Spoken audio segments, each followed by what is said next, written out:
I'm Pat Doris. Welcome to The Story. All the ways to communicate with us right there at the bottom of your screen. You can email us. The address is thestory@kgw.com, or you could contact us on Twitter. It's #TheStory. And also leave us a voicemail. Just call our number 503-226-5090. Let's start with our homeless crisis and hundreds of millions of dollars that area taxpayers are going to spend to help the situation. Multnomah County just passed its largest budget in history, and a big chunk, $255 million, is being directed toward homeless services. Blair Best breaks it down for us. Unanimously, the Multnomah County Board of Commissioners just approved a more than $3 billion budget for the next fiscal year. Where most of that money is going towards three of the county's most pressing issues: chronic homelessness, behavioral health, and violence. What this budget funds is a very holistic county-wide approach to people who are experiencing houseless instability. This new budget, up 17% from last year's, is a welcome change, seen as the county has faced declining budgets over the past 2 decades, forcing them to constantly cut services and staff. With help from taxes and money from the American Rescue Plan, the county is now expected to begin stabilizing social services, especially those dealing with homelessness. But what it also does is it addresses some of the community's most pressing concerns that we've really seen emerge since COVID. $15.5 million will go towards launching new mental health resources. This includes a behavioral health and transitional housing center opening in downtown Portland this fall, and $1.9 million towards expanding a behavioral health pilot program that provides emergency motel shelter beds and crisis case management. What this budget does is really pull all of those parts of the county together to holistically address some of the issues and get as many people into shelter, behavioral health treatment, and ultimately into the supportive services that will get them housed and keep them housed. A record $183.2 million is being invested to help a countywide response to those experiencing homelessness. $255.5 million will go directly to the Joint Office of Homeless Services. Almost half comes from the voter-approved Metro Supportive Housing Services measure. $130 million of that will support more than 2,000 year-round adult shelter beds, and $106 million to place people in permanent housing. Now, we asked the Joint Office how this breaks down more specifically. This is a lot of money. And if I'm doing the math correctly here, it breaks down to about $65,000 per shelter bed. I mean, that's more than many people make in a year. So how does that work? How does that break down? Part of that funding is not just for operations. That's for new shelter. It's also its capital costs, right? So some of that is building spaces, not just operating the beds that we have. It also shows that shelter is necessary. And we are adding more because we know that there are folks who don't have another place to go. As you know, staffing has been an issue for many businesses and programs across the city. So how do you plan to staff these new services? That staffing is a challenge throughout every sector. So part of what we're doing is working there's been some discussion, the board approved some funding to increase salaries. $4.2 million will be set aside for future labor costs affected by inflation and economic uncertainty. We've turned a corner toward optimism and toward the belief that we can actually do some things around these issues. The 2023 fiscal year starts July 1st, so the community can expect to start seeing the impacts of this new budget as soon as next month. In Portland, Blair Best, KGW News. Now to a follow-up on our story about Houston's solution to their homeless crisis. They used a housing-first approach to move 25,000 people off the streets over the past 10 years, and the mayor told us most of those people are still in their apartments right now. The idea was to get people into apartments directly from the street without having to go through shelters and without having to be clean and sober. Seems like it's working in a big way.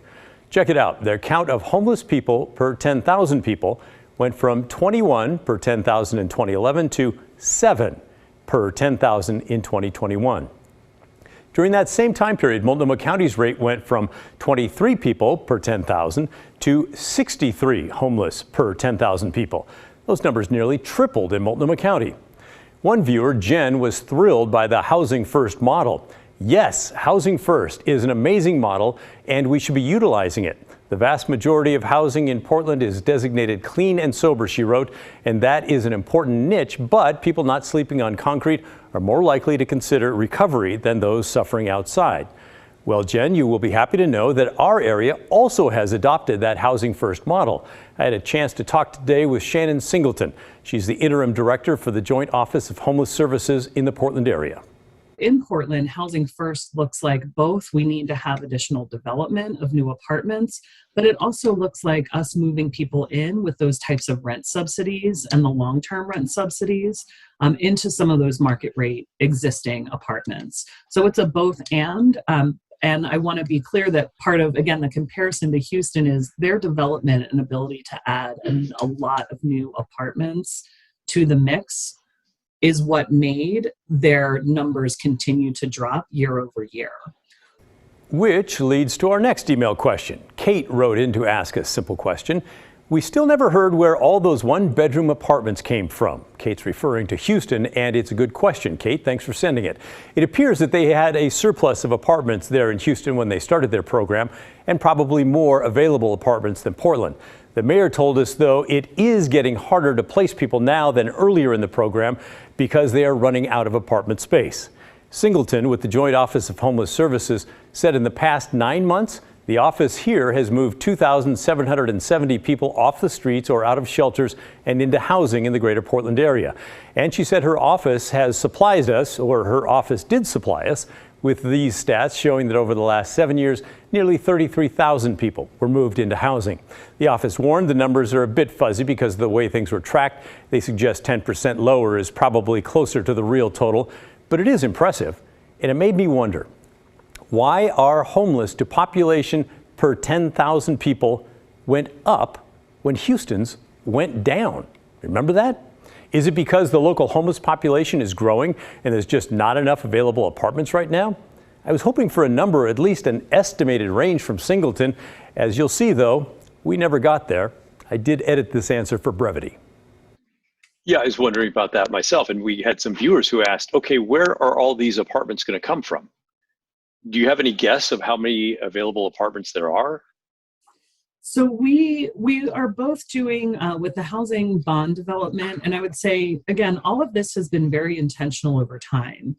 Part of what we did with the Portland Housing Bond was to say we really need a local funding source to build housing for people at our lowest income levels.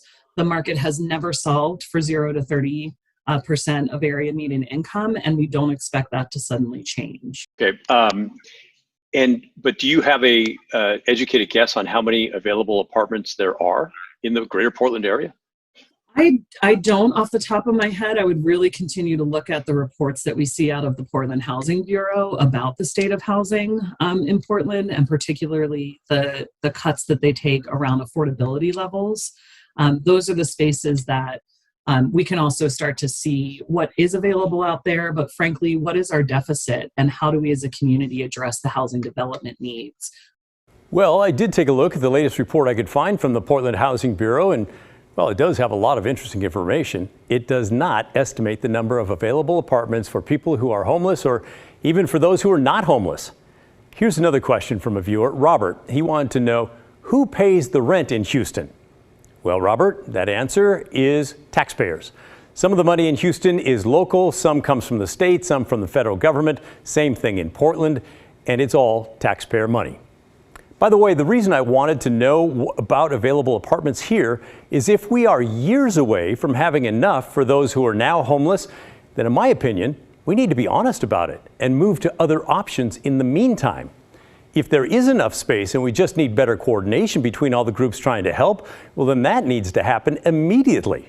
Renters and homeowners are losing patience, and they're tired of waiting for distant solutions. That's my opinion anyway. What's your take? You don't have to agree with me, that's fine, but let me know what you're thinking about that. You can send an email to thestory@kgw.com or leave a voicemail, 503-226-5090. I look forward to hearing from you. Still to come, police say a transgender student was assaulted at a high school in Kalama, and experts say attacks like this against trans people are increasing. And later, we'll look into the history of Juneteenth, our newest federal holiday, when the story continues.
Welcome back. Keep sending your questions and comments to the story at kgw.com or give us a call and leave a voicemail 503-226-5090.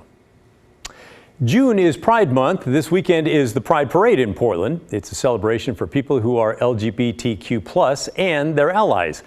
It's also a reminder of how much work there is still to do to ensure equal rights to protection for everyone. This week, a reminder the work is certainly not done.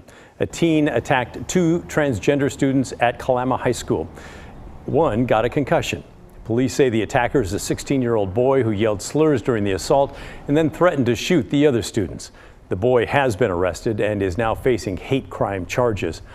A UCLA study found transgender people are more than 4 times as likely to experience violent victimization. 2021 was the deadliest year on record for transgender people in the U.S., according to the Human Rights Campaign.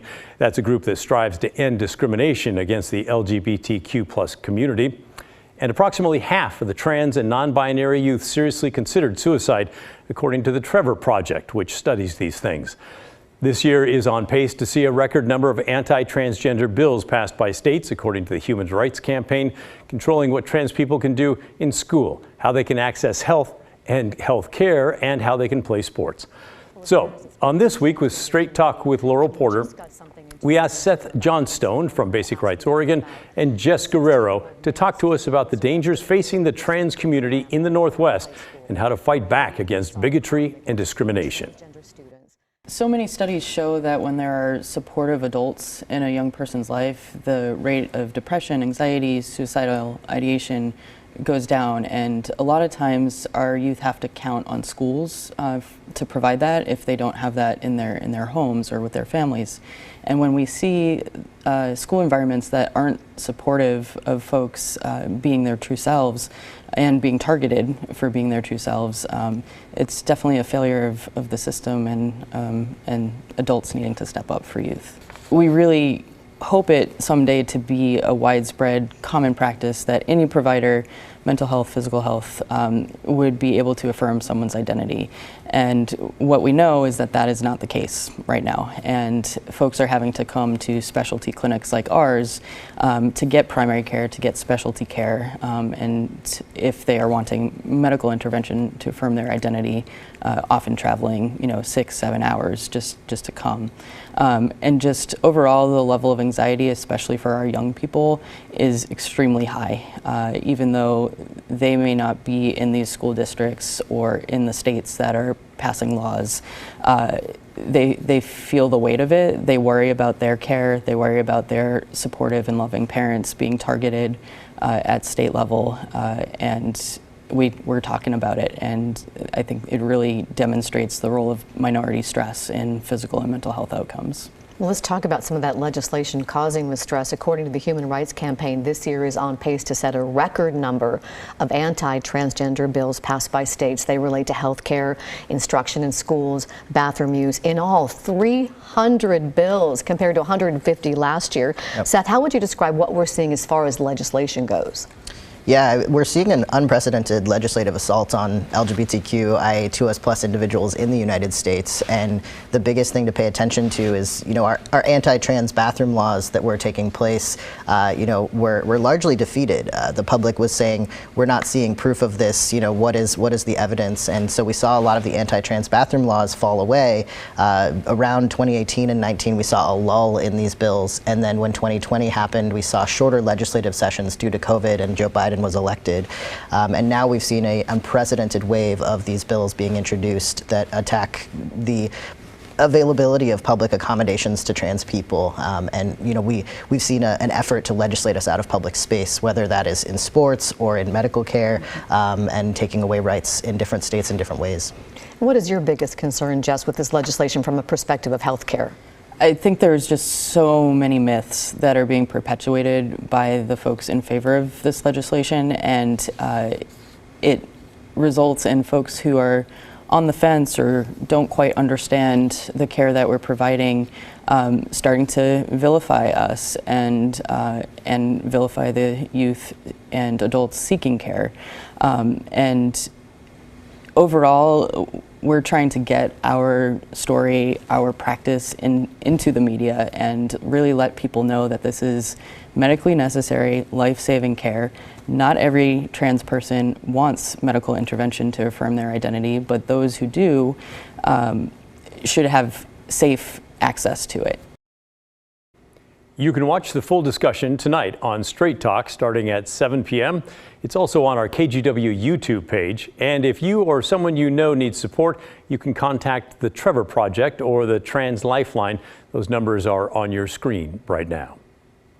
Well, here's some good news. Whale populations in Washington state are increasing, but environmentalists are concerned about more frequent close encounters between the animals and boaters. When the story continues.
A few years ago, my family and I were lucky enough to see Puget Sound orcas up close as they swam toward and then past our kayaks. They were a couple hundred yards away. It was terrifying and amazing all at once. Understandably, a lot of folks want to see the whales in Puget Sound, but now some environmentalists are concerned it's becoming too much. Here's Sebastian Robertson from our sister station in Seattle. I'll take your boarding passes as you get on here. Please watch your step. Welcome. You can head in either side here. From a dock in Edmonds. Good morning. Boat Captain Brian McGinn is on a mission. I'm Brian, and no, I've not done this yet, but I'm excited to try it. He's a full-time whale-watching captain. This is my 7th season with these guys, so... Part-time comedian. I haven't found any whales yet, but, no, we're good. We're good. That's what happens when you have 100 tourists on board for a half-a-day whale-watching tour. Seattle traffic to Saratoga. The excitement is palpable. I want to see that orca. Take Margaret Brine of Florida. Free Willy was my favorite movie growing up, like Shamu. The Puget Sound Express, like many whale-watching companies in the Pacific Northwest, relies on reports from a network of spotters. From there, it's a race to the potential sighting. The hunt for a glimpse of the massive mammal is on. If they go down for 5 minutes, you better be looking in the right place at the right time when they come back up again. So, okay, buddy, come on, kata. Kata. Today is a good day for McGinn and his crew. I got a whale! What? An hour in, and we see the distinctive tail of a humpback whale. Oh my God, there's a tail! The way that we tell humpback whales apart is usually by the markings on the underside of their tail. So we got some really great looks at Kata's fluke. Called Kata, K-A-T-A. Yes, Kata is her name, and yes, there is a record of each and every whale in the Pacific Northwest. 3 o'clock, 3 o'clock. Oh yeah, here we go, dive in.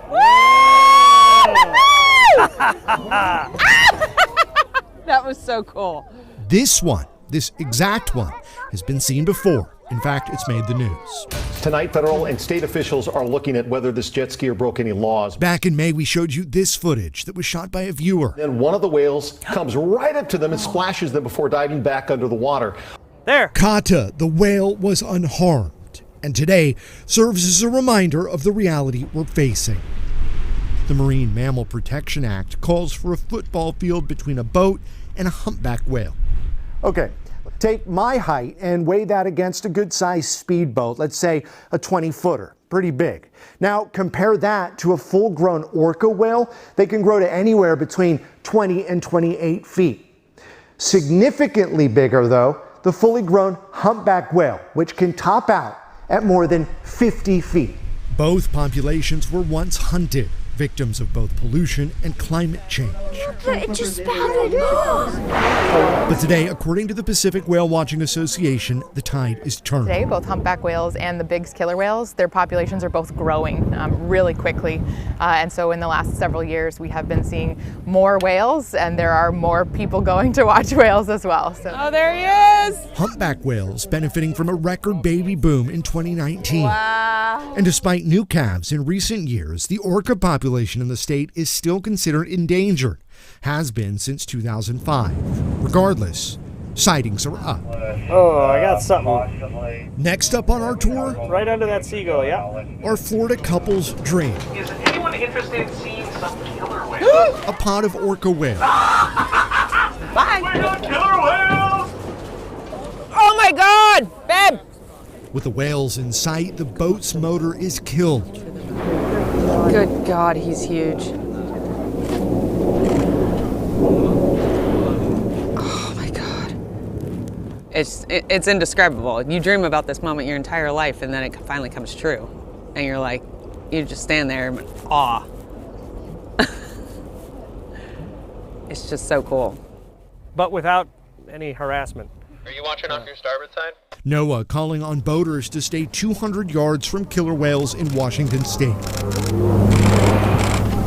Open water that can quickly become crowded. We're seeing a lot more transients coming in here, and it's just because they have a lot of food to eat. We're seeing more and more seals and porpoise. Today, a glimpse from above water into a world that most will never see. Keep watching out. There we go.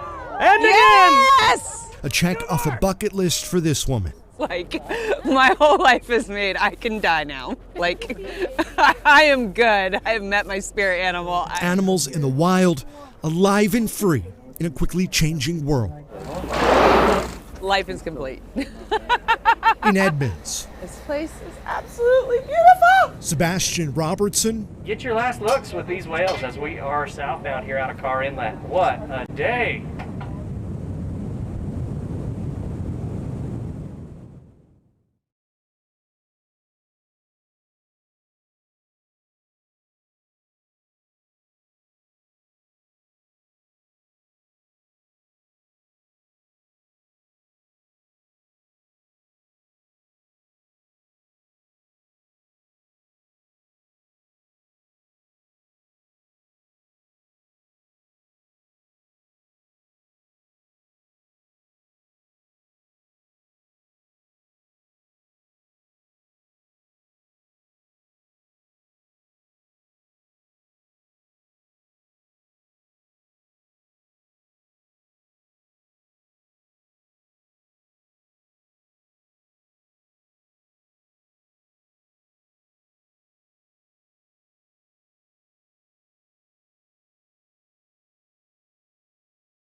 Sunday is Juneteenth. That's a new federal holiday, but one that's been celebrated by African American communities for more than a century. It commemorates the end of slavery in the United States. So let's take a look at how we got here. After 4 bloody years, the Union defeated the Confederacy to win the Civil War and abolish slavery in April 1865. There were nearly 4 million slaves in the U.S. at that time. Union armies began marching through the southern states, freeing thousands of slaves each day. The news took months to reach Texas, the westernmost state in the Confederacy.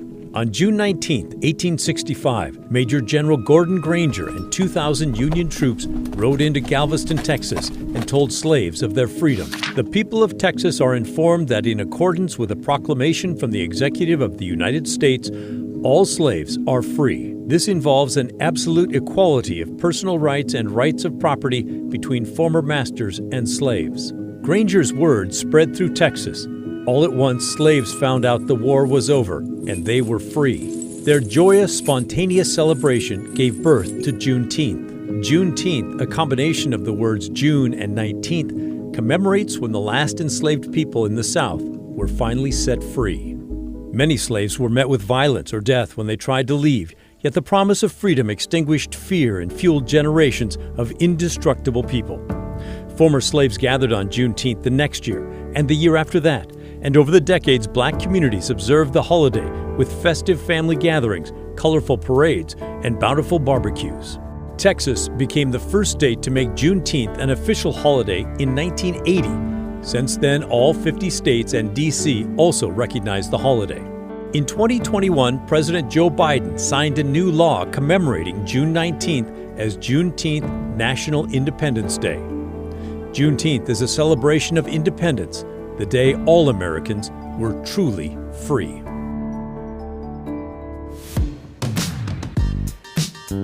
For this week's Hey Help campaign, we're asking you to donate to our Giving Table. It's a Portland-based nonprofit that makes sure that foster kids and underprivileged children get enough to eat. They do a lot of work in the summer when kids can't eat breakfast or lunch at school every day. If you want to help out, just hold your phone's camera up to the QR code on your screen, or you can go to kgw.com/heyhelp. Well, that's the end of our program. Thanks for watching. But remember, the story, our story, well, that never ends. I'll see you on Monday. This is KGW News at 6:30. We begin with an update tonight in a disturbing murder case. Today, Michael Wolf pleaded guilty to killing his 3-year-old son and the boy's mother. Good evening, I'm Laurel Porter. And I'm David Molko. As part of the plea, Wolf is going to avoid the death penalty, though there's a mandatory life sentence for both counts, aggravated murder and second-degree murder with a possible